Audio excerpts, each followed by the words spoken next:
Kalau nggak jelas, kalian boleh interupsi ya, atau tiba-tiba suaranya hilang.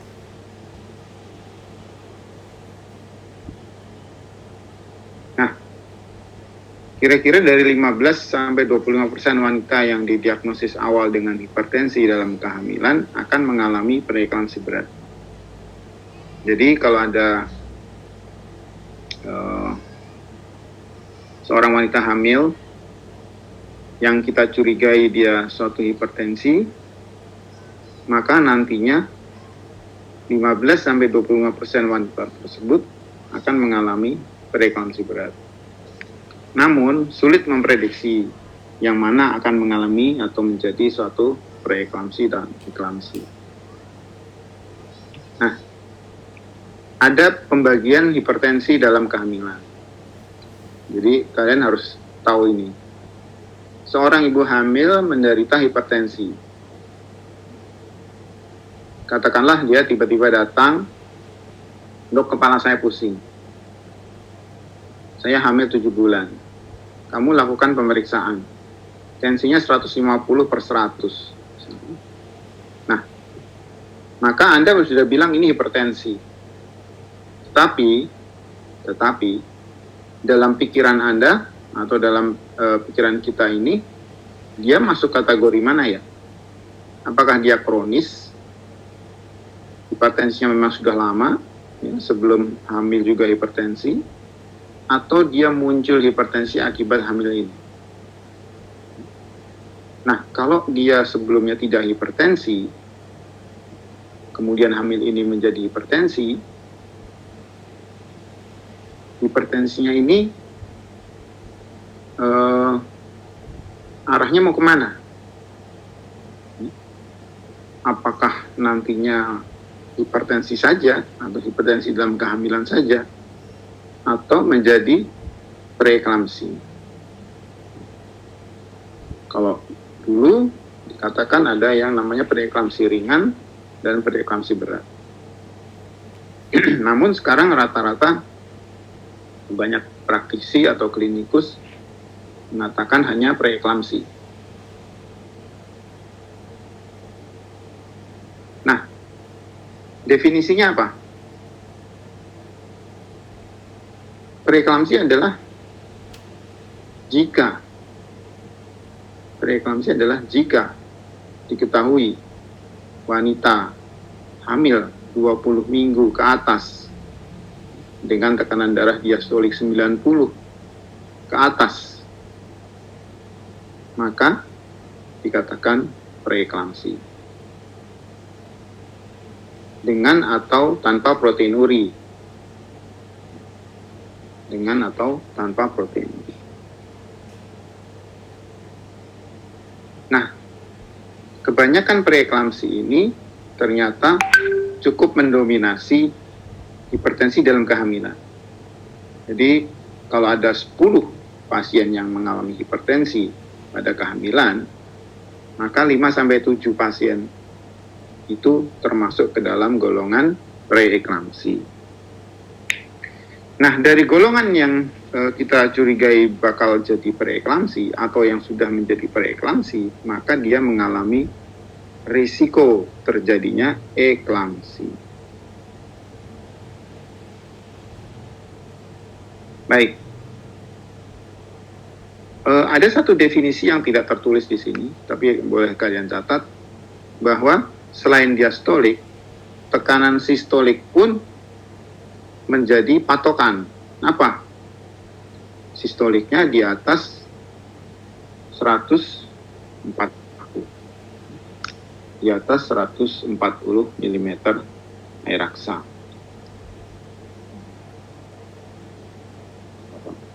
Saya jadi koreksi ya. Tekanan sistolik di atas 140. Nah,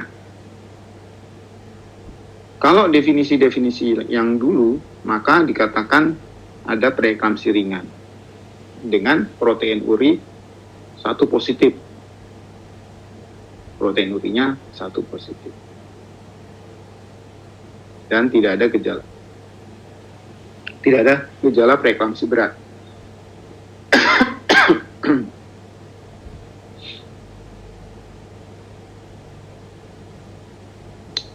Kapan disebut preeklamsi berat? Jika tekanan diastoliknya di atas 110. Nah, sebenarnya ada lagi, jika tekanan sistolik di atas 160, maka disebut preeklamsi berat. Jadi ada dua parameter, tekanan sistolik di atas 160, tekanan diastolik di atas 110. Nah, ada lagi yang menggolongkan kalau ditambah dengan protein uri 2 positif.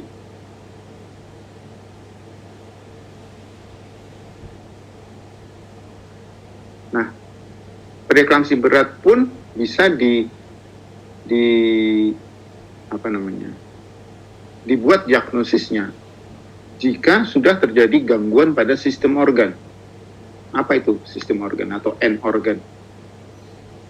Misalnya ada nyeri epigastrium, nyeri kepala, oligouria, gangguan penglihatan, pertumbuhan janin terhambat, atau edema paru, maka sudah termasuk dalam golongan preeklamsi berat, walaupun tekanan darahnya belum mencapai nilai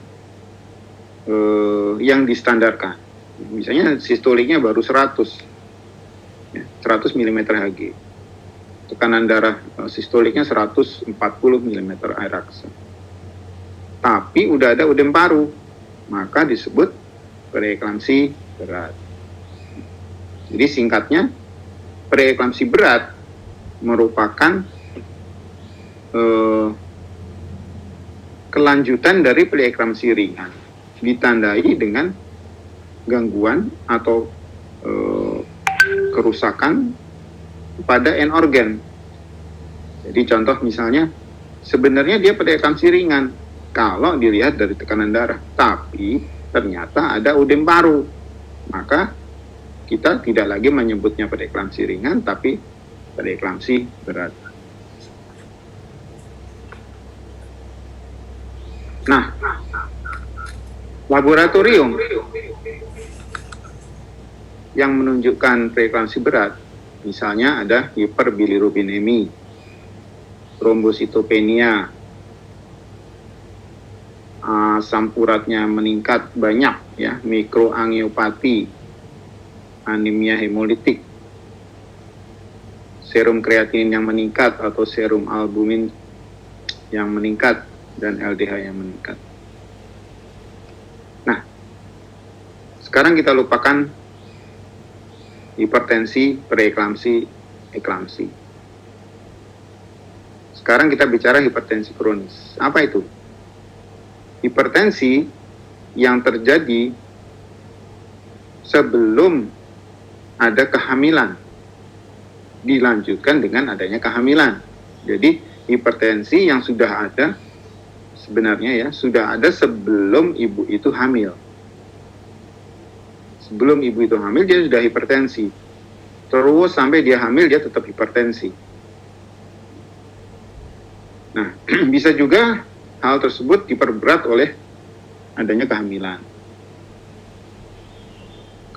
Dan rata-rata akan menetap setelah melahirkan. Jadi setelah melahirkan, tensinya masih tetap tinggi. Jadi sebenarnya dia termasuk dalam golongan hipertensi kronis. Berapa banyak yang hipertensi kronis? 15-30% dari hipertensi dalam kehamilan. Jadi kalau ada 100 orang ibu hamil dengan tensi tinggi, maka 15-30 orang sebenarnya hipertensi kronis. Nah, hipertensi kronis ini bisa menjadi preeklamsi. Tadinya sebelum hamil tensinya 160, pada waktu hamil naik 170. Kemudian ditambah dengan tanda-tanda preeklamsi, ada protein uri, ada gangguan sistem organ, maka kita menyebutnya superimpos preeklamsia. Jadi preeklamsia yang tumpang tindih, superimpos preeklamsia. Preeklamsia yang tumpang tindih. Maksudnya tumpang tindih dengan apa? Tumpang tindih dengan hipertensi yang lama. dengan hipertensi aslinya. Nah, rata-rata hipertensi kronis ini terjadi pada pasien-pasien dengan obesitas, umur lanjut, ya, multipara. Dan ada kemungkinan beberapa kasus sudah mengalami gangguan sistem organ. Nah, hipertensi akibat kehamilan. Ini ada lagi ya. Hipertensi akibat kehamilan. Jadi sebelumnya tidak hipertensi, kemudian dia hamil, dan terjadilah hipertensi. Tapi tidak ada protein uri. Apa yang disebut itu? Biasanya disebut hipertensi saja, atau hipertensi dalam kehamilan, bukan preeklamsi. Jadi, kalau seorang ibu hamil, misalnya dia 7 bulan hamil, tekanan darahnya 150,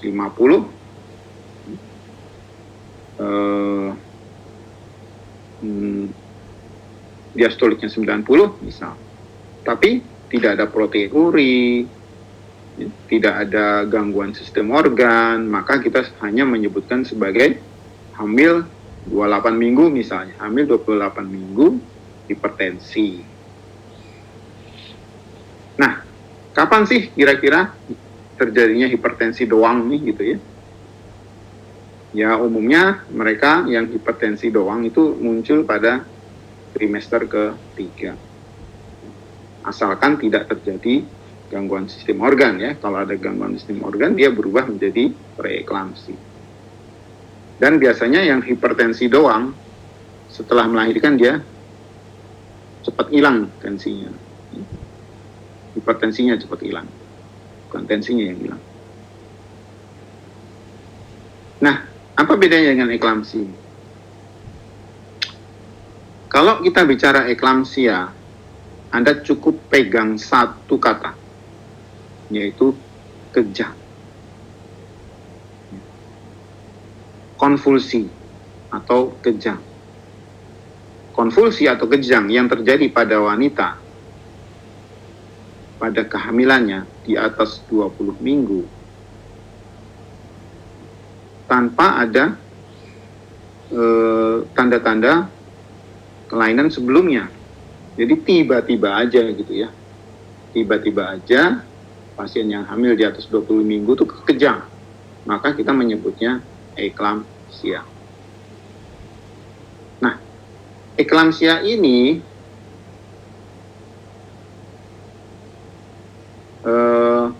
merupakan kelanjutan dari preeklamsia berat. Atau dengan kata lain, sebenarnya eklamsi ini adalah preeklamsia berat. Ya, namun terjadi kejang. Kenapa dok bisa begitu? Karena jika sudah terjadi kejang, maka sebenarnya end organ atau sistem organ yang sudah terganggu adalah jaringan atau bagian organ otak, sistem kendali saraf pusat. Kalau paru, namanya kita menyebutnya udim paru, misalnya ada udim paru. Tapi kalau otak, kita seringkali melihat sebagai manifestasinya saja. Manifestasinya adalah kejang, konvulsi. Jadi preeklamsia berat, ya, yang sudah ada tanda-tanda gangguan dari sistem organ, bukan tidak mungkin tiba-tiba saja terjadi kejang. Ingat, preeklamsia berat bisa tiba-tiba terjadi kejang. Preeklamsia berat identik dengan eklamsia. Ya, saya bilang identik ya, tapi bukan sama persis. Kenapa dibilang identik? Karena sebenarnya penyakitnya sama. Cuman dia ada manifestasi kejang. Nah, manifestasi kejang dari preeklamsi berat inilah yang disebut eklamsia. Jadi kembali, eklamsia yang kamu pegang adalah satu kata, kejang. Kalau ada ibu hamil, tensinya 140/80 misalnya, kamu menyebutnya sebagai preeklamsia ringan. Ibu itu setelah periksa ke kamu, besoknya terus pulang, besoknya kejang. Tensi berapa dok? 140/90, kejang. Namanya apa? Eklamsia. Walaupun dia secara pengukuran tensi itu cuma 140. Dok kok 140/90 bisa kejang? Bisa. Dok kok 140/90 namanya eklamsi? Tetap namanya eklamsi kalau ada kejang. Oke. Nah, penyebab preeklamsi sendiri sampai saat ini belum diketahui dengan persisnya. Kenapa sih ke orang hamil bisa tiba-tiba tensi naik dan ada gangguan di sistem organnya? Preeklamsi merupakan penyakit sistemik, ya, jadi seluruh tubuh, mulai dari otak, paru, jantung, lever itu bisa terkena dengan karakteristik disfungsi endotel. Jadi ada peneliti yang mengatakan bahwa gara-garanya adalah endotel kapiler yang bermasalah. Endotel kapiler yang bermasalah. Kapiler kamu tahu ya, endotel, lapisan dalam dari pembuluh darah atau kapiler itu mengalami masalah. Salah satunya adalah peningkatan stres oksidatif seperti oksigen free radikal, defisiensi antioksidan, hiperlipidemi, atau aktivasi dari sistem koagulasi. Ini teorinya macam-macam. Ini belum satu pun bisa dipastikan. Tetapi yang sudah dipastikan adalah mereka menganggap adanya disfungsi endotel kapiler. Jadi ada masalah nih dengan endotel kapiler. Nah, beberapa kasus, beberapa penelitian ada yang memberikan obat ini, dan seterusnya.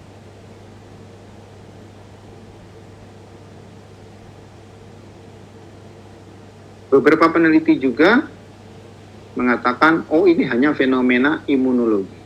Apa itu fenomena imunologi? Ya ternyata menurut mereka ada sifat-sifat plasenta yang tidak disukai oleh ibu. Kenapa? Karena plasenta itu sebenarnya bukan bagian dari ibu. Ya ingat, plasenta adalah perpaduan atau kelanjutan dari perpaduan spermatozoa dan ovum. Spermatozoa membuahi ovum, ovum menempel pada endometrium, berkembang biak, ada sitotropoblas, ya menjadi plasenta, filikoriatis dan seterusnya.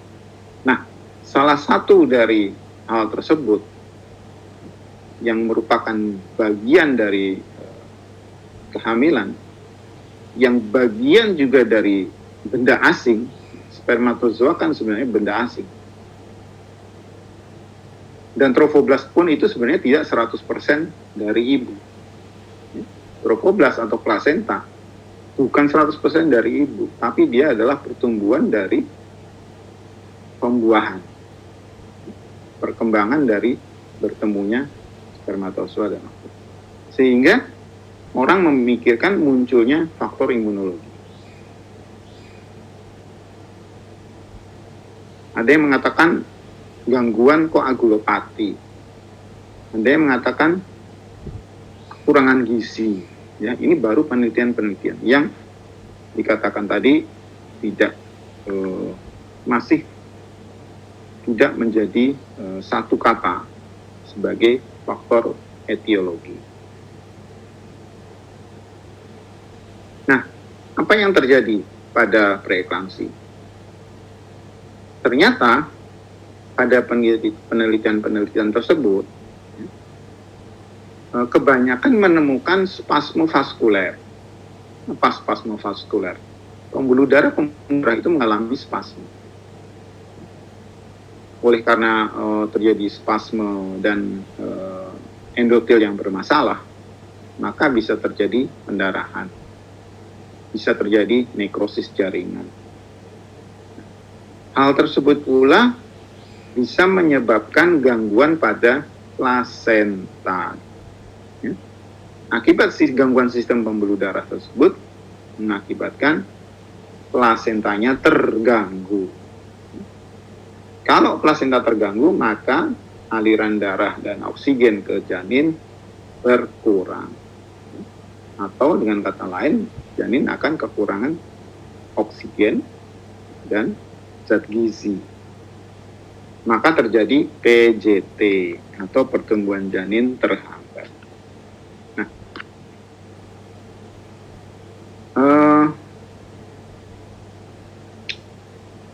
pada preeklamsi terdapat pula peningkatan curah jantung. Ya, ini wajar ya, karena pasien mengalami biasanya adalah hemodilusi.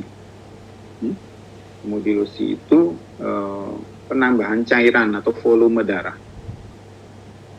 sehingga otomatis curah jantung meningkat, kerja jantung meningkat. Kemudian adanya hemokonsentrasi. Jadi ternyata walaupun ada hemodilusi, bisa juga terjadi hemokonsentrasi. Nah, akibat gangguan dari filtrasi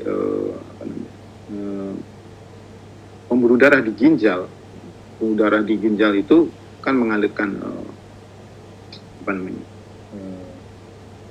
zat-zat yang harus difiltrasi, harus disaring lewat ginjal. Jumlah darah yang lewat ginjal itu berkurang. Maka terjadi oligouria atau anuria bahkan. Dan masih banyak lagi penelitian-penelitian yang menemukan keanehan-keanehan atau kejanggalan-kejanggalan pada preeklamsia. Ada juga yang menemukan terjadinya atau menghubungkan dengan terjadinya gangguan di liver, gangguan dari sistem hemodinamik atau hematologi. Liver enzimnya meningkat, kemudian terjadi hemolisis, kemudian trombositnya menurun,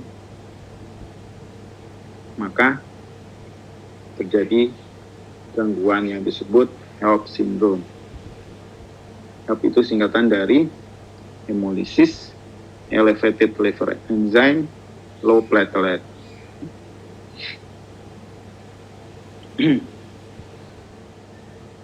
Ada beberapa komplikasi yang mungkin muncul. Kalau HELLP syndrome ini berlangsung terus, maka bisa terjadi DIC. Nah, komplikasi lain adalah solusio plasenta.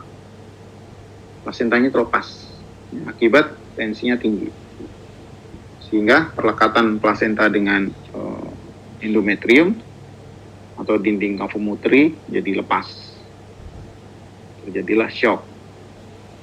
Nah, demikian pula ke organ-organ yang lain bisa terjadi komplikasi. Contoh misalnya retina mata, udem paru, ya, gangguan ginjal, gangguan dari liver, udem otak, ya, pendarahan otak. Nah, inilah yang seringkali menjadi masalah yang menyulitkan pada pasien-pasien preeklamsi ataupun eklamsi. Nah, bagaimana manajemen penata laksanaan? Oleh karena berkaitan dengan hipertensi, maka sudah bisa dipastikan harus diberikan antihipertensi. Kalian harus ingat, resiko, ya, resiko yang paling berat adalah tensinya meningkat drastis dan terjadi kejang. Maka ada dua terapi yang menjadi terapi kunci atau terapi utama, yaitu antihipertensi dan anti kejang. Harus Anda ingat, antihipertensi dan anti kejang. Antihipertensinya yang mana, dok? Ya, silakan pilih yang mana. Ada beberapa obat antihipertensi, tapi yang dikatakan cukup efektif dan cukup aman adalah nifedipin. Yang paling aman sebenarnya metildopa, tapi metildopa itu kerjanya agak lama. Nah, yang kerjanya lebih cepat adalah nifedipin.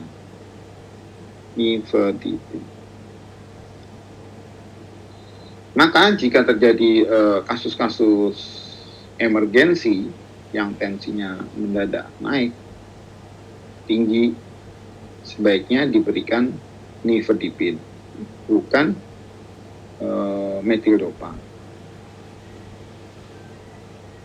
Nah, bagaimana memberikannya? Memberikannya terserah Anda.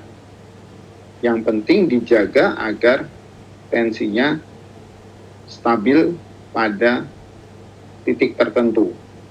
Titik tertentu itu adalah jangan sampai terlalu rendah, tapi juga jangan sampai masuk ke dalam ukuran tekanan darah tinggi atau menjadi hipertensi.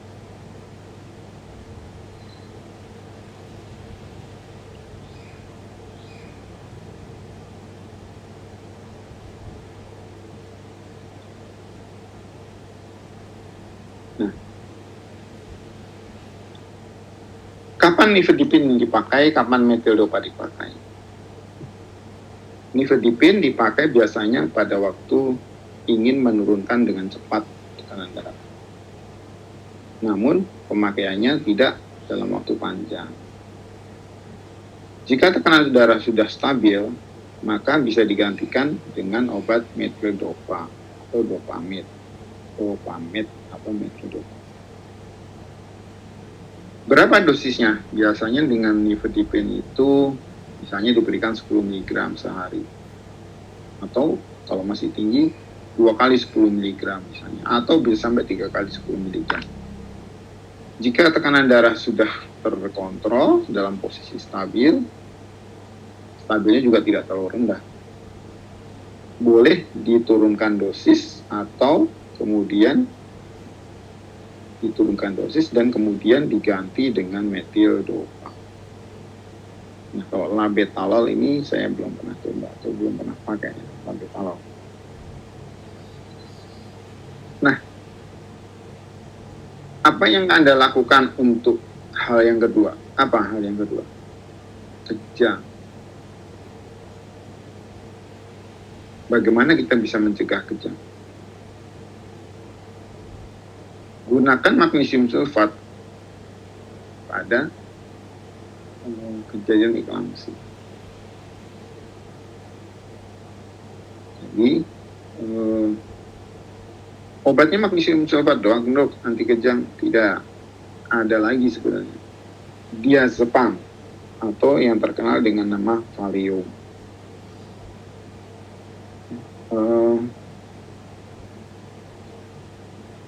Obat anti kejang ini boleh diberikan sebagai pencegahan.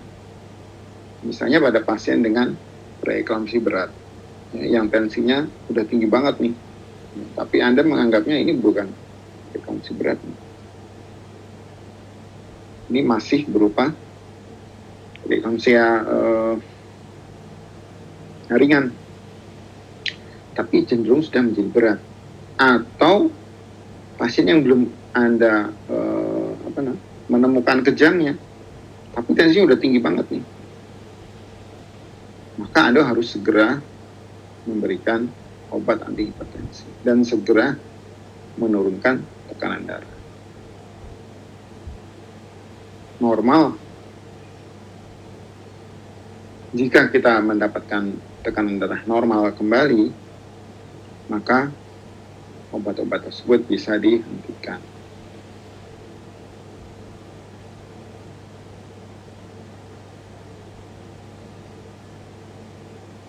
Nah, ini tadi obat-obat anti kejang. Bagaimana dok cara memberikan magnesium? Magnesium sulfat.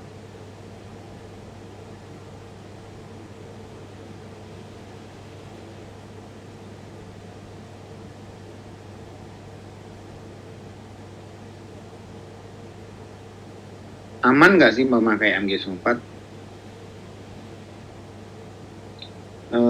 Bagaimana kerja Mg sulfat? Magnesium sulfat atau Mg sulfat itu adalah senyawa obat yang bisa memberikan dampak neuromuskuler.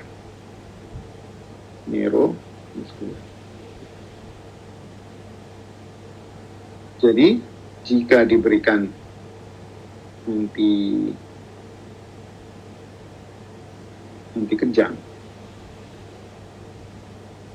maka magnesium sulfat ini berfungsi atau mempunyai dampak menghilangkan kejang. Kenapa? Karena magnesium sulfat ini bisa meracuni. Kenapa dok meracuni?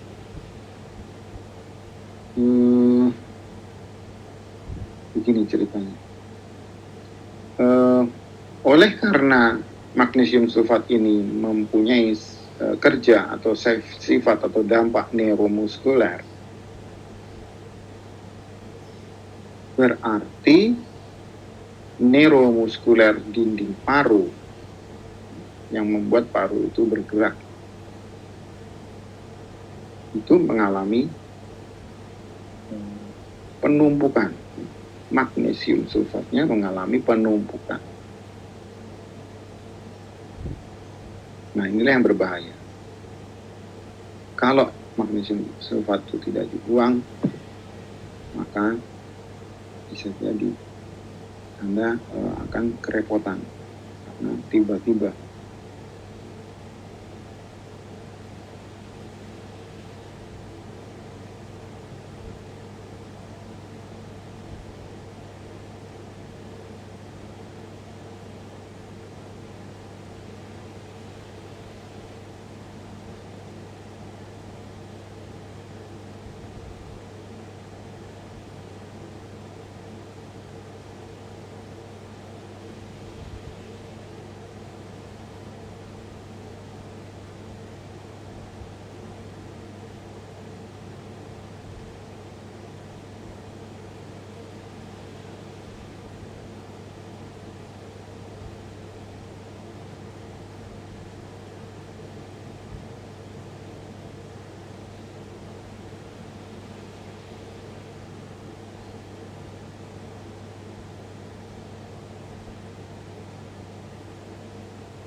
Nah, sampai sini ada yang ingin bertanya? Bisa dilanjutkan?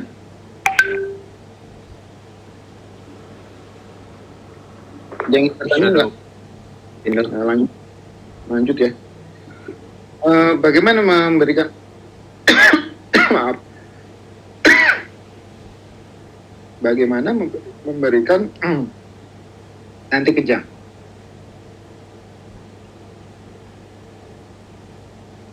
Obat selain anti kejang apa tadi? Magnesium sulfat. yang sering dipakai adalah diazepam. Tapi itu zaman dulu ya, zaman saya mungkin masih kuliah, dipakai diazepam. Tapi setelah saya sekolah lagi pendidikan spesialis, diazepam sudah mulai ditinggalkan, yang berubah menjadi magnesium sulfat. Tapi nggak apa-apa, ini adalah modal kita. Diazepam dan magnesium sulfat adalah modal. Nah, diazepam ini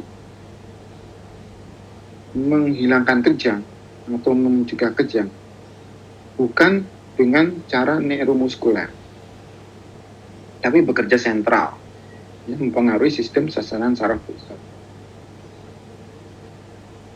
Diberikan bisa dengan cara intravena. Magnesium sulfat itu, kalau magnesium sulfat diberikan dengan drip atau intravena juga. Diazepam juga intravena. Nah, kalau anak-anak ya, kalau anak-anak kejang itu kan bisa diberikan per rektum melalui anus. Nah, kalau diazepam di ibu hamil eklamsi ini biasanya umumnya diberikan intravena.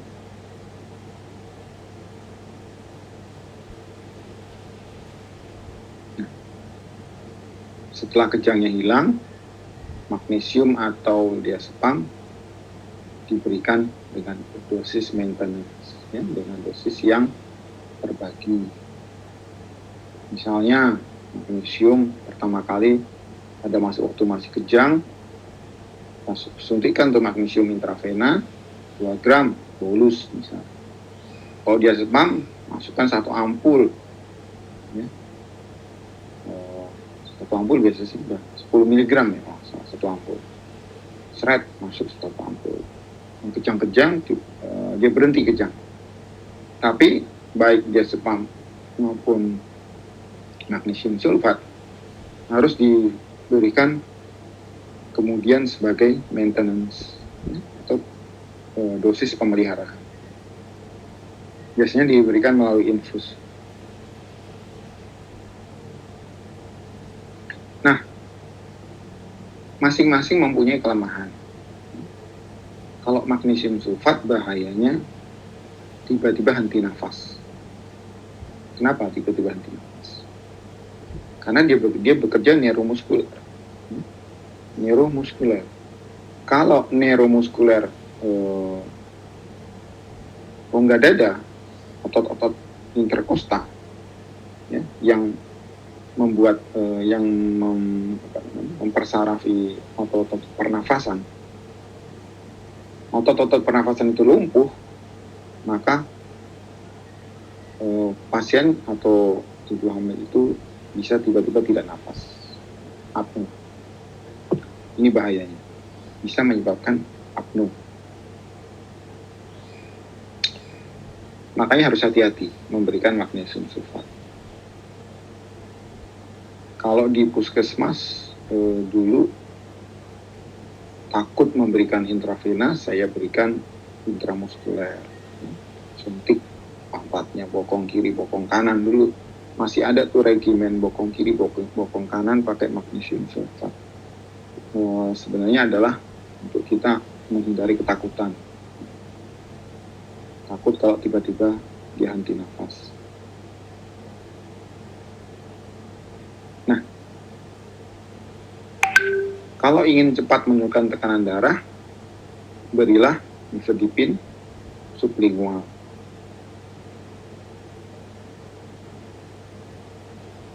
Berikan sublingual. Digerus dulu ya, tapi ya. Nifedipin 10 mg, 1 tablet ya, 10 mg, digerus, kemudian ditaruh di bawah lidah. Nah, itu lebih cepat menurunkan tekanan darah. Sering itu dipakai di gawat darurat. Tensi datang ibu-ibu hamil 8 bulan lebih, misalnya kejang-kejang, tensinya 200. Apa yang mau dikerjakan dulu? Kerjakan dulu adalah jalan napasnya bagaimana, bagus nggak? Kemudian berikan anti kejang. Setelah kejangnya berhenti, kasih anti hipertensi. Diberikan sublingual nifedipin supaya tensinya turun. Ya kalau nggak tensinya turun, kita percuma aja ngasih anti kejang. Anti hipertensi harus diberikan. Tapi yang pertama anti kejang dulu ya, anti kejang dulu, kemudian anti hipertensi, kemudian periksa kembali hemodinamiknya bagaimana.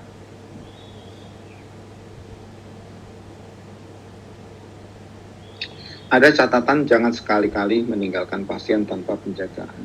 Nah, kalau zaman dulu ini tenaga kesehatan, perawat masih kurang, saya sering melihat pasien dengan preeklamsi dikurung di kamar, kaki tangannya diikat. Karena biasanya meronta-ronta. Orang kejang, ibu hamil kejang, biasanya meronta-ronta. Kenapa?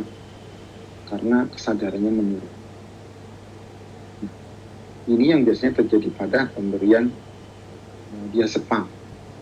Zaman dulu belum ada magnesium sulfat, belum ada teknik pemberian magnesium sulfat, selalu dipakai diazepam.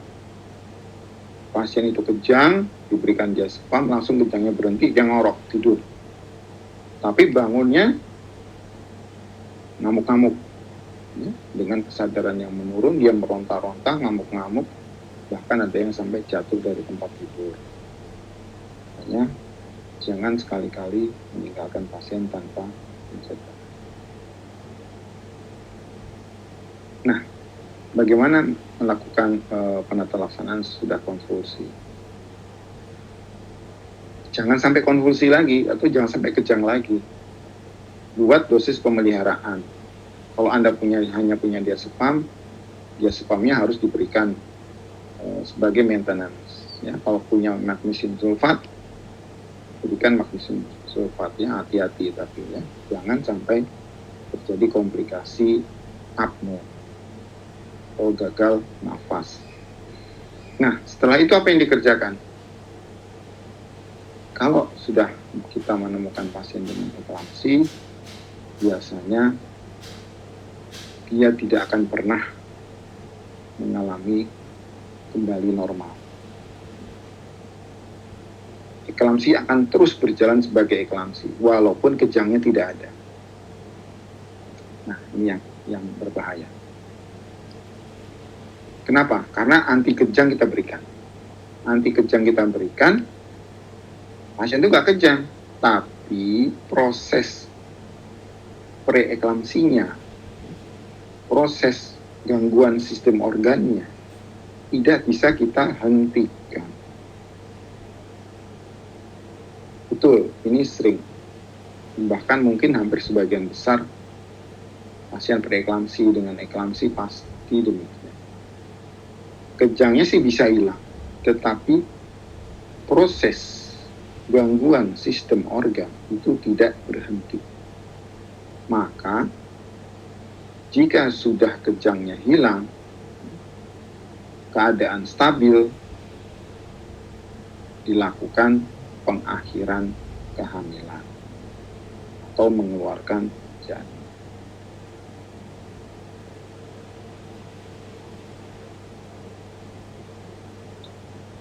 Nah, penilaian dan penata laksanaan eklamsi. Kalau Anda tiba-tiba mendapatkan pasien eklamsi, maka jangan sendirian. Jangan sendirian. Kalau misalnya tiba-tiba Anda bekerja di UGD, ada pasien datang, dok saya pusing-pusing. Ya bu, silakan bu, ibu hamil berapa bulan? Saya hamil 9 bulan dok. Tapi kepala saya pusing banget nih, nggak tahan saya. Ya bu, silakan tiduran. Saya tensi dulu ya, Anda tensi 180. Baik bu, tiduran dulu ya, saya mau buatkan atau laporkan kepada dokter konsulen misalnya. Begitu Anda tinggal pasien tiba-tiba kejang, apa yang Anda lakukan? Pasien di gawat darurat banyak, dokter konsulen belum datang, perawat lainnya sibuk. Apa yang Anda lakukan?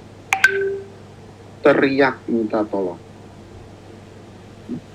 agar perawat lain atau dokter atau petugas kesehatan lain membantu Anda. Kemudian pastikan pernafasan baik. Atasi kejang. RW, pernafasan bagaimana pernafasannya, bagus nggak? Jangan sampai ngorok, lidahnya tarik ke belakang, dan lain sebagainya. Pastikan jalan nafas bagus. Kasih oksigen. Kasih segera anti kejang. Posisikan kepala miring. Miring ke kiri boleh, ke kanan boleh. Kemudian pasang infus. Tapi itu kalau pasang infusnya agak lama, nanti kejangnya dulu kamu kerjakan. Langsung kamu berikan intravena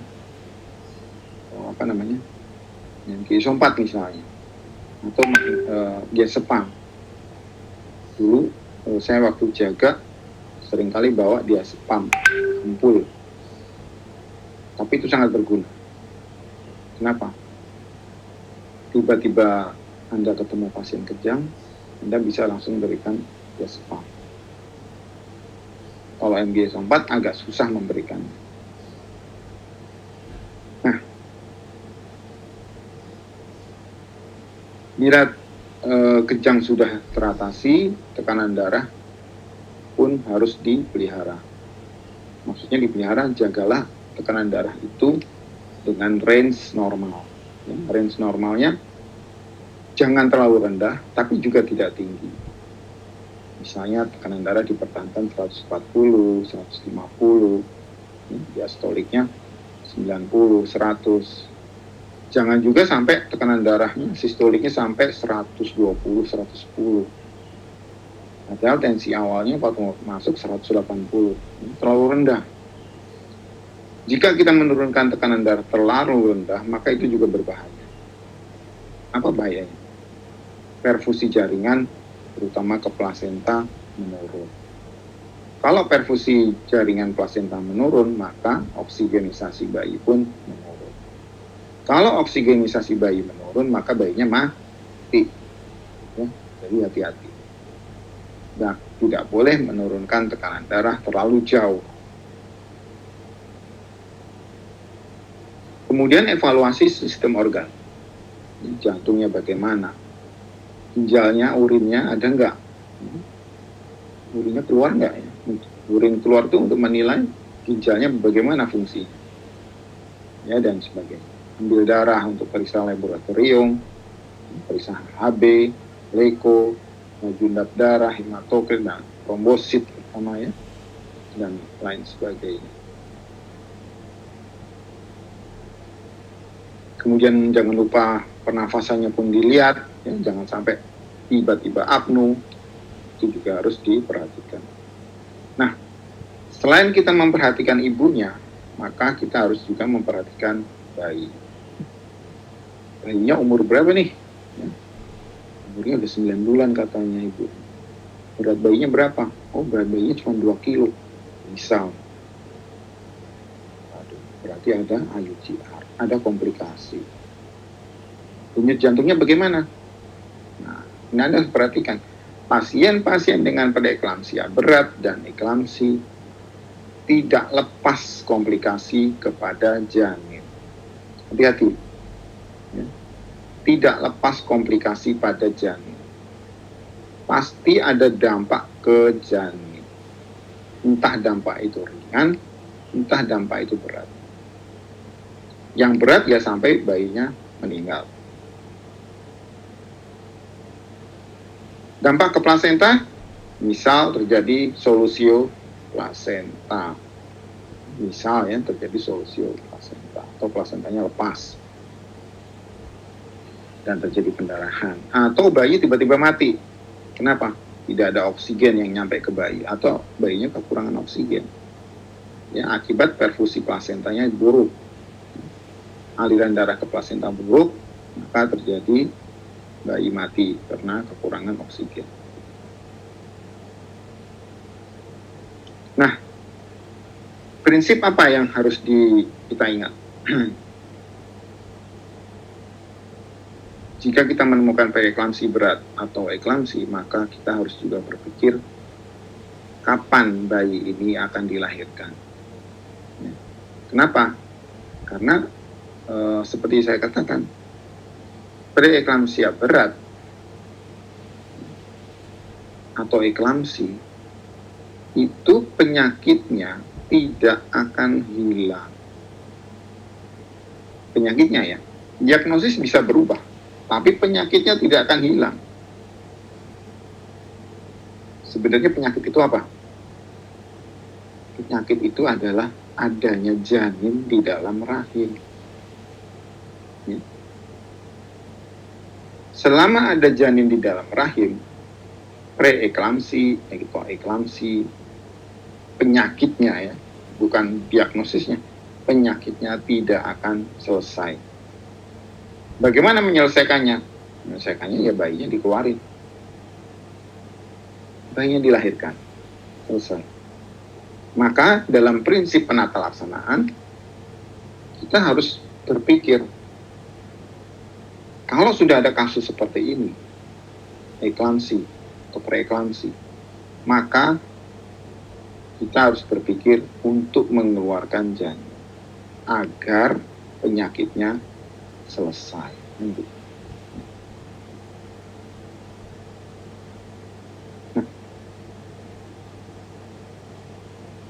Untuk menghindari komplikasi-komplikasi, kalian juga harus menentukan timing waktu. Karena biasanya makin berat, usianya makin usia hamilnya makin tua, makin kita olor-olor usia kehamilan, maka makin berat penyakit. Baik kepada janin maupun kepada ibu. Jangan sampai terjadi gawat janin, ya, tiba-tiba bayi mati. Itu sering terjadi di kamar bersalin, ya, bayi tiba-tiba mati pada pasien preeklamsi. Kemudian perhatikan sistem organ-organ lain. Parnya bagaimana, ginjalnya bagaimana, ada anuri, oligouri, gagal ginjal atau tidak. Kemudian gagal lever, gagal fungsi hati atau tidak, gagal fungsi jantung atau tidak, dan lain sebagainya.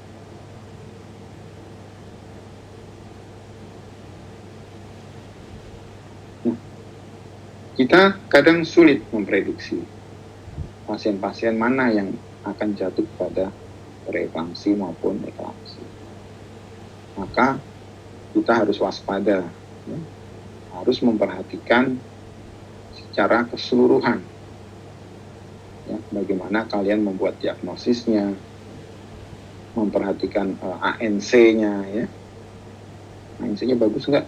Kalau nggak, yang pasien-pasien sering lolos atau morbiditas dan mortalitas tinggi itu adalah pasien-pasien yang ANC-nya nggak beres, nggak ketahuan, ya, tidak cakap dalam ANC. Maka pasien itu akan lolos masuk ke lubang, ke jurang yang berbahaya.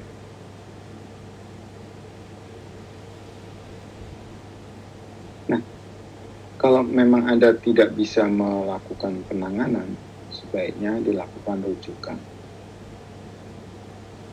Terutama pada pasien-pasien dengan komplikasi, misalnya udem paru, hemodinamiknya nggak pernah bagus, kemudian hematologinya buruk, ada gagal ginjal, ya, ada gangguan jantung dan lain sebagainya. Apalagi ada eklamsi, kesadarannya menurun, maka sebaiknya dilakukan rujukan. Baik, ini kuliah saya yang pertama. Nanti ada yang berikutnya adalah IUGR. Sampai di sini dulu, siapa yang ingin bertanya supaya nanti lebih mudah sebelum saya pindah ke IUGR.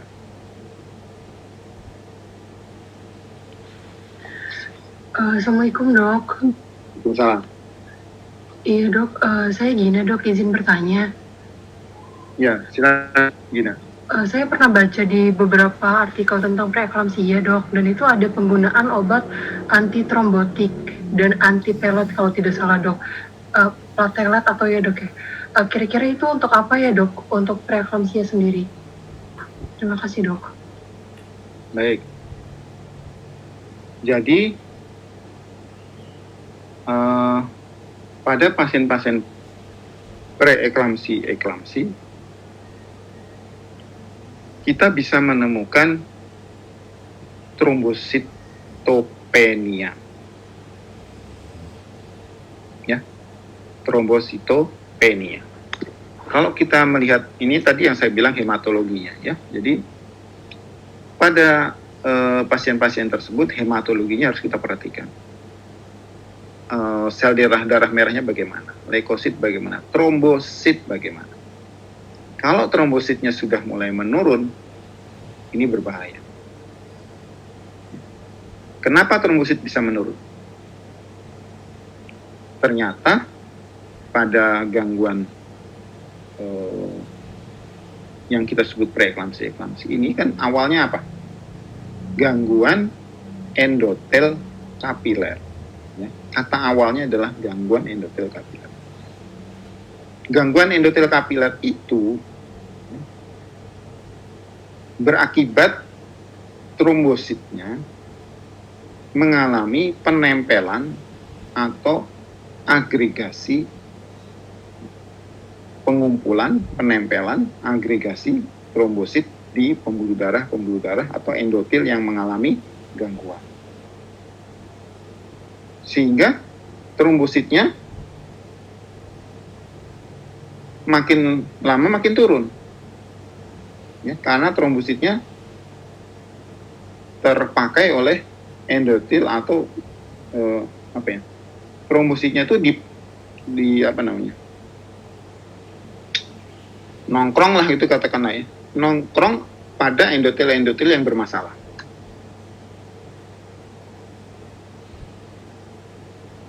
Nah, sampai sini paham ya? Jadi ada gangguan pemakaian trombosit. Nah, yang terjadi adalah agregasi trombosit pada endotel yang bermasalah.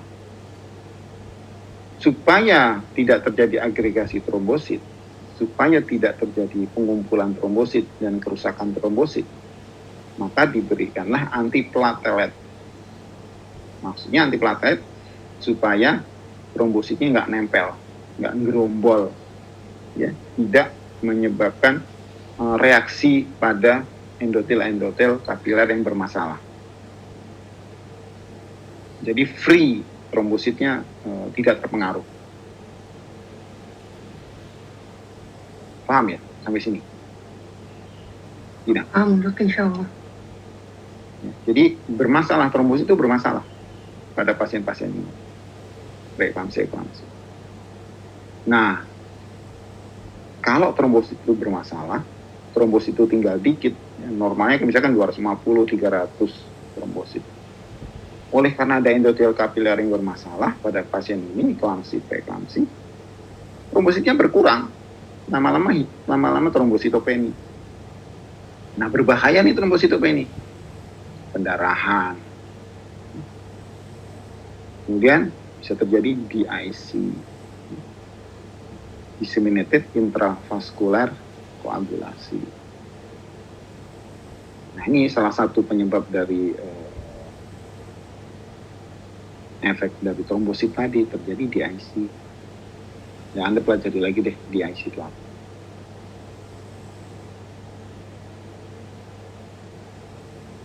Kira-kira gitu jawabannya. Baik dok, sudah jelas dok. Terima kasih banyak dok. Ya, sama-sama. Ada lagi yang mau bertanya sebelum saya pindah ke Ayuji ya? Assalamualaikum dok. Ya. Tadi kan untuk penggunaan magnesium sulfat itu pemberiannya setelah ditetapkan tanggal kelahiran si ibu ya dok. Itu diberikannya berapa hari sebelum melahirkan, dan apakah penata laksanaannya masih lanjut sesudah ibu itu melahirkan ya dok? Sama satu lagi dok, kalau misalnya bayinya kan ada dampak untuk komplikasi ke janin ya dok, maksudnya bisa meninggal karena kekurangan oksigen. Nah itu apa bayinya bisa diselamatkan dengan proses prematur gitu? Nah, seperti Ya. itu. Terima kasih. Baik, pertanyaannya bagus. Jadi magnesium sulfat atau apapun namanya diazepam, ya terutama ya, kalau nggak magnesium sulfat ya diazepam kita pakai. Obat anti kejang itu Anda harus berikan pada saat kejang, misal, ya. Atau kalau kita ketemu dengan pasien preeklamsi berat atau sebelum dia kejang, kita sudah berikan obat anti kejang. Nanti Anda jangan heran kalau misalnya di klinik tensinya 160 per 100 diberikan obat anti kejang, dirawat, ya, diberikan MgSO4. Maksudnya apa? Untuk mencegah kejang. Jadi walaupun tidak kejang, diberikan magnesium sulfat atau diazepam untuk mencegah terjadinya kejang. Jangan sampai pasien itu kejang. Nah, kapan itu diberikan? Ya, pada kasus preeklamsi berat atau yang kamu curigai nanti takutnya kejang. Dan pasien yang kejang. Pada pasien yang kejang, maka Anda harus memutuskan kapan dilakukan pengakhiran kehamilan, mengeluarkan janin. Selama itu, Anda harus tetap memberikan magnesium sulfat atau anti kejang lain. Nah, sampai diputuskan, oke, keadaan stabil, bayi dikeluarkan dengan operasi misal. Setelah bayi keluar, tetap harus diberikan anti kejang. Entah itu diazepam, magnesium sulfat. Supaya tidak terjadi kejang lainnya atau kejang berikutnya. Kenapa? Kejang itu masih mungkin mengancam pada pasca persalinan. Setelah persalinan, dia masih mungkin terjadi kejang. Nah, jadi masih diterusin, masih. Sampai kapan? Nggak tahu. Ya sampai dianggap aman. Tergantung kasusnya, berat ringannya. Biasanya sih 24 jam atau 1 kali 24 jam atau 2 kali 24 jam biasanya udah saya berhentikan. Tapi tergantung dari kondisinya. Baik, itu pertanyaan pertama. Pertanyaan yang kedua tadi apa ya? Apa deh yang kedua? Tadi yang kedua dulu udah dijawab sih dok. Kalau misalnya bayinya bisa diangkat pas sesudah ibunya stabil tekanan. Prematur. Iya. Jangan dipikir usia bayinya. Mau prematur kek, mau nggak prematur kek, mau postmatur kek, kalau sudah ada kejang harus dikeluarkan. Nah, yang agak pusing adalah ketika belum kejang atau preeklamsi berat. Gimana nih? Kita keluarin nggak? Kalau nggak dikeluarin, mau sampai kapan dikeluarin? Atau kita biarin? Kalau dibiarin nanti bakal kejang. Atau ada kemungkinan kejang. Nah, itu yang nggak repot. Jadi, pertimbangannya lebih pusing kalau sebenarnya pasien itu belum kejang atau preeklamsi berat. Ya, itu banyak pertimbangan ya. Dilihat dari besar bayi, usia kehamilan, riwayat ibu sebelumnya, dan lain sebagainya. Bisa nggak diturunkan tekanan darahnya? Ada yang nggak bisa diturunin tekanan darah. Ya, itu jawaban. Baik, ada pertanyaan lain lagi?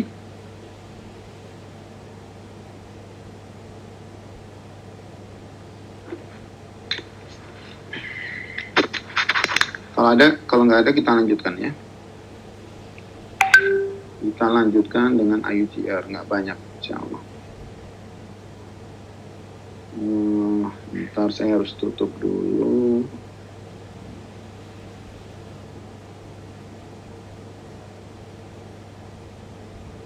Saya cari dulu slide.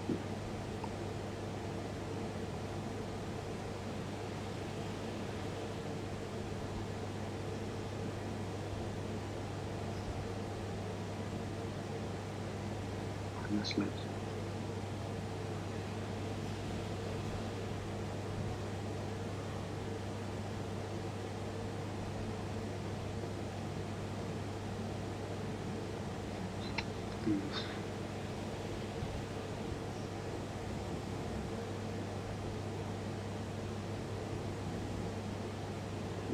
GR-nya.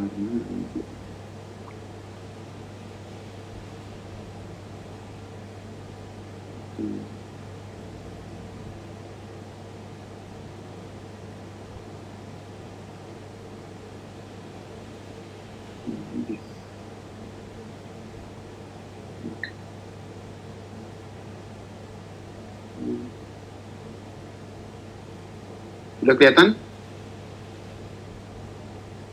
Sudah dok, sudah kelihatan. Ya. Apa itu IUGR?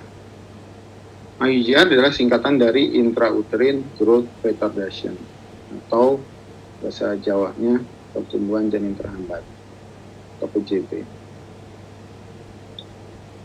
Nah, PJT atau IUGR merupakan perkembangan atau istilah yang diutarakan atau diambil oleh karena perkembangan janin yang tak sesuai dengan standar. Standarnya apa? Kurva normal pertumbuhan.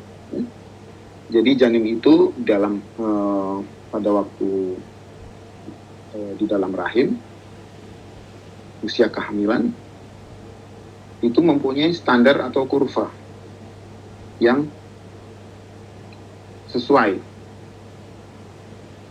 dan besar-besarnya sesuai dengan usia kehamilan. Nah, pada IUGR maka pencatatan kalau kita mencatat dengan baik ternyata di bawah kurva standar. Apa yang diukur dari kurva standar itu?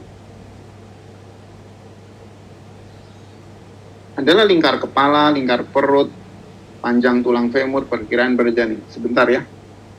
Kayaknya hujan deras sebentar.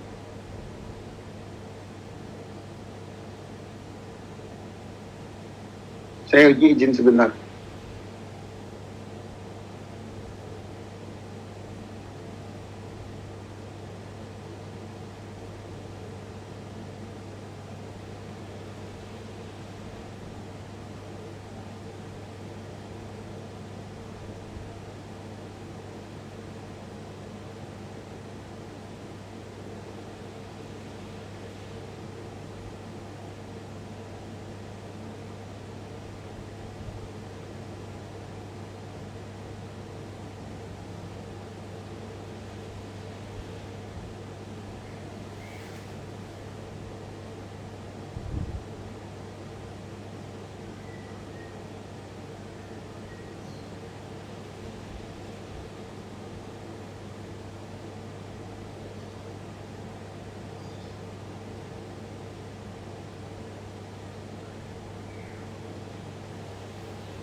Ya, baik. Saya lanjutkan. Tiba-tiba hujan deras. Jemuran saya kehujanan. Baik,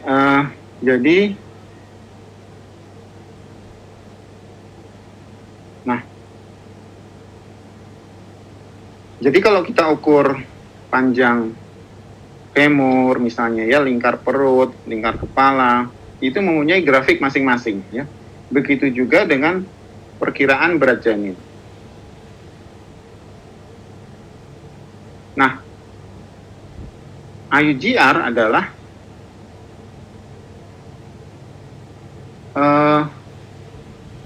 ukuran bayi di bawah level standar atau di bawah kurva standar.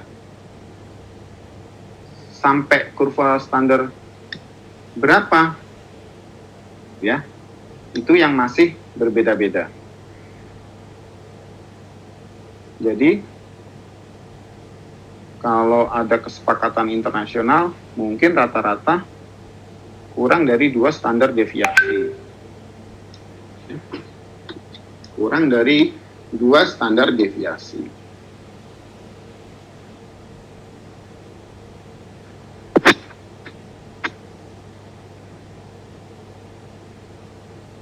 Nah, secara umum para klinikus ya atau peneliti mengatakan bahwa IUGR itu dibagi dua, yang disebut simetrik dan disebut asimetrik. Kapan disebut simetrik? Jika ukuran bayi, ya, kepala dan perut itu memadai. Maksudnya memadai itu kepalanya segitu, perutnya segitu. Nah, yang asimetrik, kepalanya lebih gede, perutnya lebih kecil. Justru ini tidak memadai. Kepala kalau bayi misalnya umur 9 bulan bilangnya, kepala bayinya sih hampir segede emang kepala bayi 9 bulan, tapi perutnya kecil. Contoh misalnya, seorang bayi dilahirkan 38 minggu, ini udah cukup bulan, berat bayinya 2 kilo. Kepalanya, lingkar kepalanya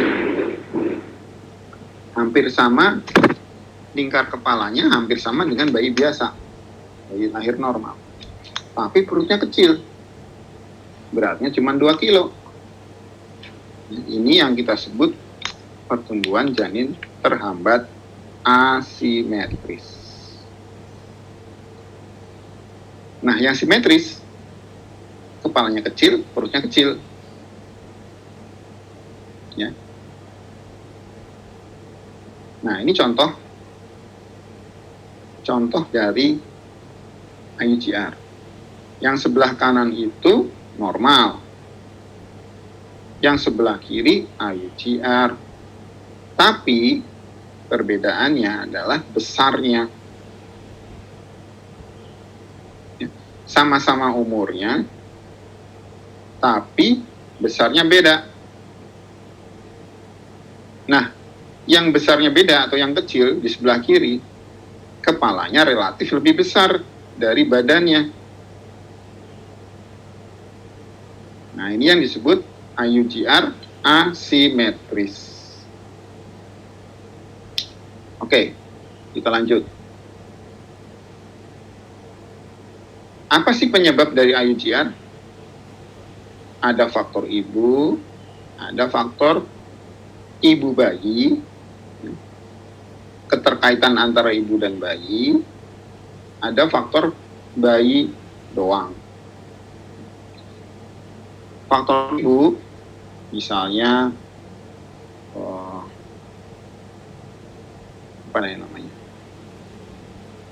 pakai obat-obatan terato yang mengakibatkan teratogenik atau obat-obatan yang berbahaya pada pertumbuhan janin. Ibu-ibu yang hamil dan hidup di ketinggian, di puncak gunung misalnya, di ketinggian 2.500 di atas permukaan laut. Kenapa bisa begitu? Karena relatif oksigennya rendah. Ya. Oksigen di udara itu rendah. Kemudian ibu-ibu yang merokok, atau yang ibu-ibu yang malnutrisi. Nah, kemudian ada penyebab lain, maternal fetal. Jadi keterkaitan antara ibu dan bayi. Misalnya gangguan plasenta. Ya, ada plasenta previa, ada plasenta yang tidak tumbuh dengan baik. Kemudian ada yang iskemia plasenta, dan ada yang disebabkan oleh preeklamsia. Preeklamsia kan gabungan antara ibu dan bayi, atau gabungan antara kehamilan. Adanya DM gestasional, DM yang muncul karena hamil, dan juga ada karena faktor fetal doang. Contoh misalnya gangguan pertumbuhan janin secara kongenital tapi ya. congenital infection, ya, infeksi bayi oleh karena TORS, ya, gangguan kromosom. Nah, ini semua bisa menyebabkan IUGR.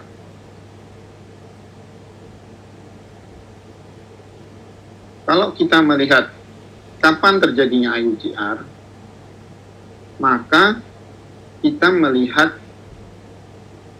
prognosis. Jika IUGR-nya itu mulai pada kehamilan muda, misalnya 4 bulan, 5 bulan sudah terjadi IUGR, maka prognosisnya buruk. Tapi IUGR-nya ketemunya akan simetris. Kepala sama bayi, sama bodinya, sama badannya sama. Tapi jika IUGR-nya itu pada trimester ketiga, misalnya, maka umumnya terjadi asimetris dan prognosisnya lebih baik. Jadi ada keterkaitan antara waktu terjadinya atau waktu mulainya IUGR dengan prognosis bayi. Jadi bagi yang asimetris, ya, IUGR asimetris, prognosisnya lebih baik daripada bayi yang IUGR simetris.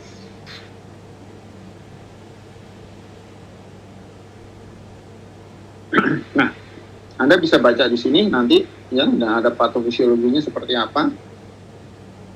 Biasanya yang simetris itu lebih parah, ya, kerusakan selnya atau impairment sel-sel organ-organ bayinya lebih buruk, ya.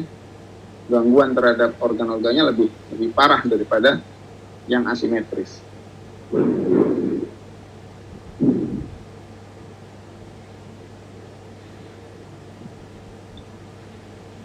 Kebanyakan yang terjadi sebenarnya adalah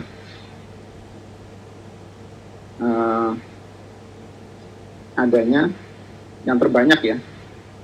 Yang terbanyak IUGR itu oleh karena placental insufficiency. Jadi insufisiensi plasenta. Jadi plasentanya tidak berfungsi secara maksimal, sehingga menyebabkan gangguan pertumbuhan.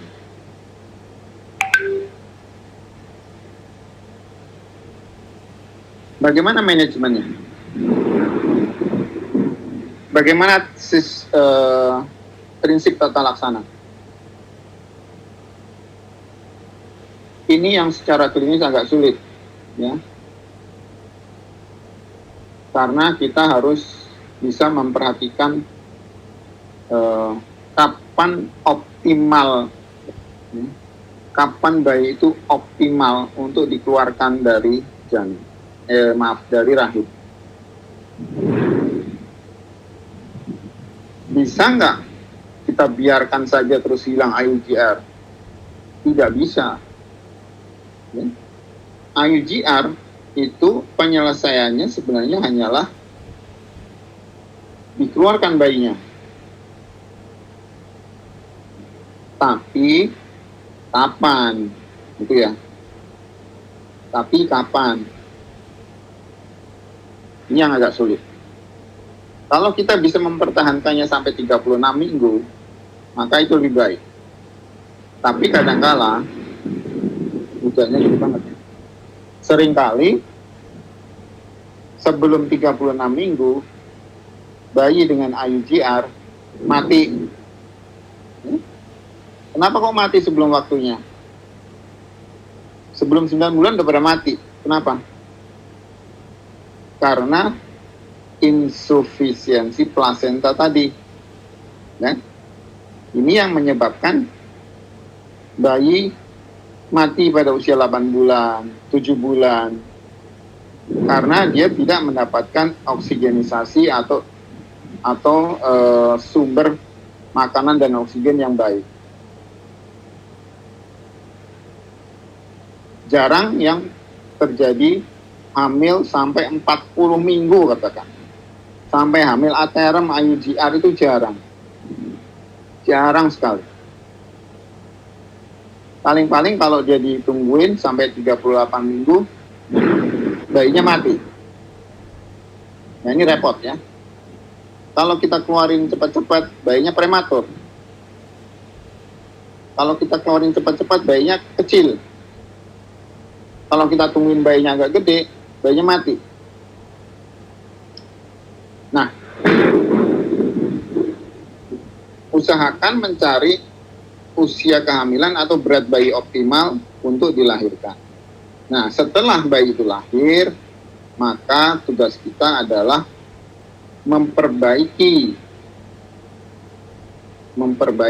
sirkulasi darah janin, darah bayi, memberikan gizi yang baik, ya, memberikan oksigenisasi yang baik pada organ-organ setelah bayi itu lahir.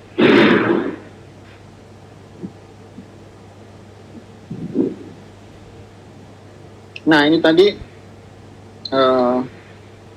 saya hanya mengatakan betapa sulitnya kita menentukan kapan bayi itu dilahirkan.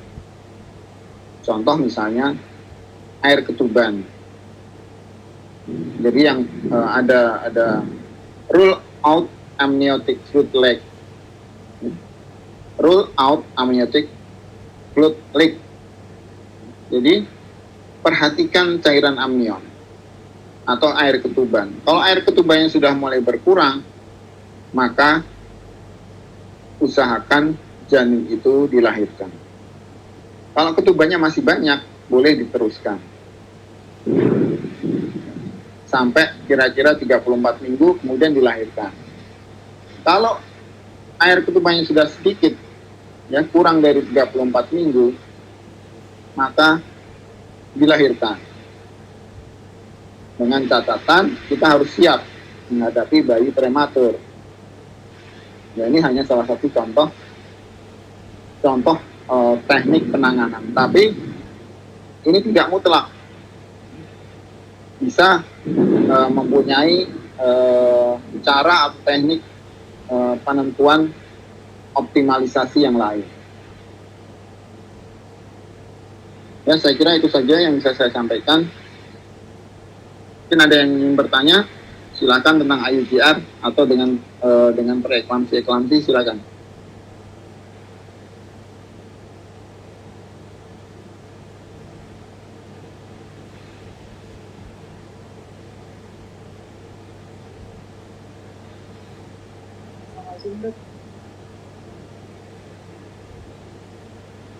Halo, Assalamualaikum dok. Ya.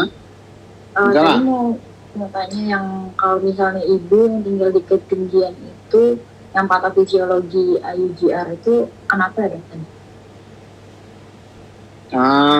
Jadi ya, kalian harus tahu juga bahwa secara geografis di pegunungan itu kadar oksigen lebih rendah. Anda pernah belajar geografi nggak ya di SMA? Jadi kadar oksigen di pegunungan, misalnya 3.000 meter di atas permukaan laut, itu tidak seperti di daratan dengan level misalnya 100 meter di atas permukaan laut. Berapa sih kadar oksigen kita di bawah?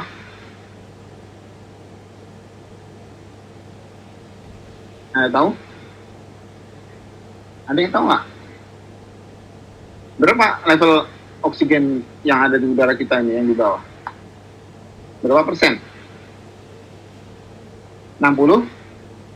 70? Anda harus tahu ya. Ini pelajaran SMA deh. Katakanlah 70% oksigen. Anda tinggal di mana? Di Matul. Anda tinggal di mana? Di Depok. Di Depok. Ya, di Depok mah sama aja kayak Jakarta kali ya. Paling beda-beda tipis. Mungkin kadar oksigennya sekitar 70%. Anda naik ke puncak Bogor, diambil terus naik sampai ke puncak. Itu kadar oksigennya lebih rendah. Bilanglah sampai 1000 meter di atas permukaan laut. Itu kadang oksigennya bisa 65, 67 gitu. Nah, lebih naik lagi sampai kamu di pegunungan dengan level tinggi 2000 ke atas misalnya. Maka level oksigennya mungkin hanya 60%. Nah, akibatnya apa? Akibatnya oksigen yang ada di ibunya itu juga tidak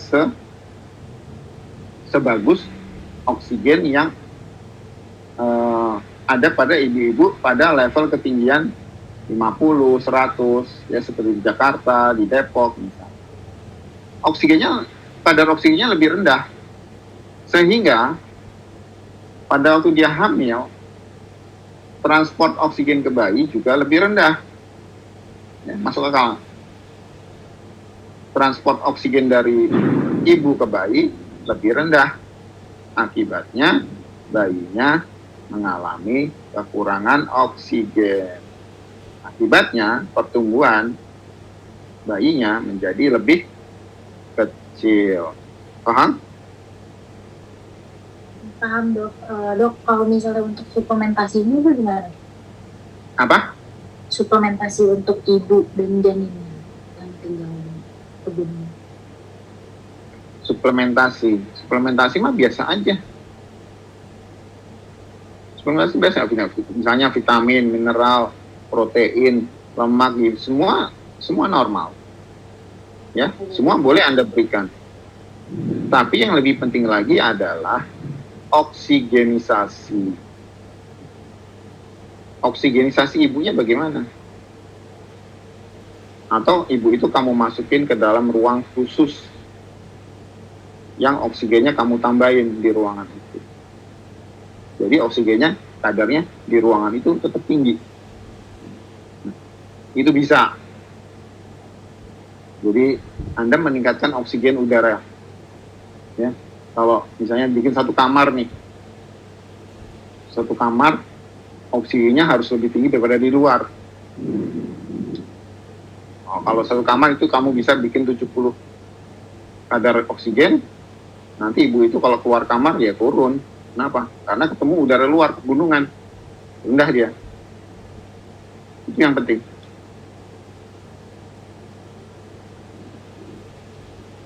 Paham? Jelas kira-kira? Jelas dok, terima kasih banyak dok. Ya, sama-sama. Ada lagi? Assalamualaikum dok, izin bertanya. Waalaikumsalam warahmatullahi wabarakatuh. Ada? Ya dok, saya bertanya yang tadi, kalau saya tidak salah dengar, penyebab IGR faktor bayi itu ada torch ya dok. Nah, tapi dok, bukankah torch itu awalnya dari sang ibu dulu dok, atau bagaimana dok? Ya, jadi gini. Sebenarnya torch itu kan infeksi ya. Ada kuman atau virus. Tapi, saya bilang lagi, tapi torch itu berdampak hampir sebagian besar ke janin. Ya, dampaknya ke janin. Memang torch itu masuknya dari ibu, hanya sebagai pintu masuk doang. Ya, si ibu itu hanya sebagai pintu gerbang doang. Tapi akhirnya si kuman atau virus itu masuknya ke janin. Si ibunya pengaruh nggak? Ibunya kadang nggak pengaruh. Toksoplasma misalnya, ibunya masih sehat-sehat. Sehat-sehat wae. Yang sakit adalah bayinya. Makanya orang mengatakan TORS itu menjadi penyebab fetal. Kenapa? Karena di fetal itulah yang bermasalah. Ya, dia menyebabkan gangguan dari pertumbuhan organ. Gitu. Kalau ke ibunya nggak masalah. Ibunya cuma pintu masuk doang. Paham maksudnya? Baik dok, paham. Terima kasih dok. Sama-sama. Ada lagi? Selain Nada dan Himatul yang bertanya tentang IGR, silahkan.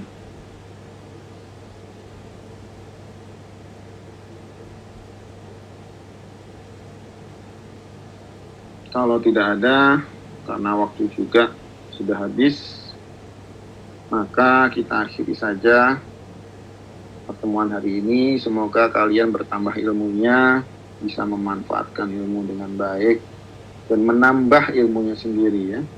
Jadi jangan hanya berdasarkan kuliah saya, tapi kalian tambah ilmu kamu sendiri dengan belajar sendiri, mengambil referensi sendiri. Dan semoga bukan cuman ujian yang kamu kejar, tapi adalah manfaat dari ilmu itu. Terima kasih. Saya akhiri dengan alhamdulillahirrahmanirrahim. Dan kita tutup pertemuan hari ini dengan sama-sama mengucapkan alhamdulillahirrahmanirrahim. Subhanakallahumma wa bihamdika asyhadu an la ilaha illa anta astaghfiruka wa atubu ilaik. Assalamualaikum warahmatullahi wabarakatuh. Waalaikumsalam warahmatullahi wabarakatuh. Terima kasih.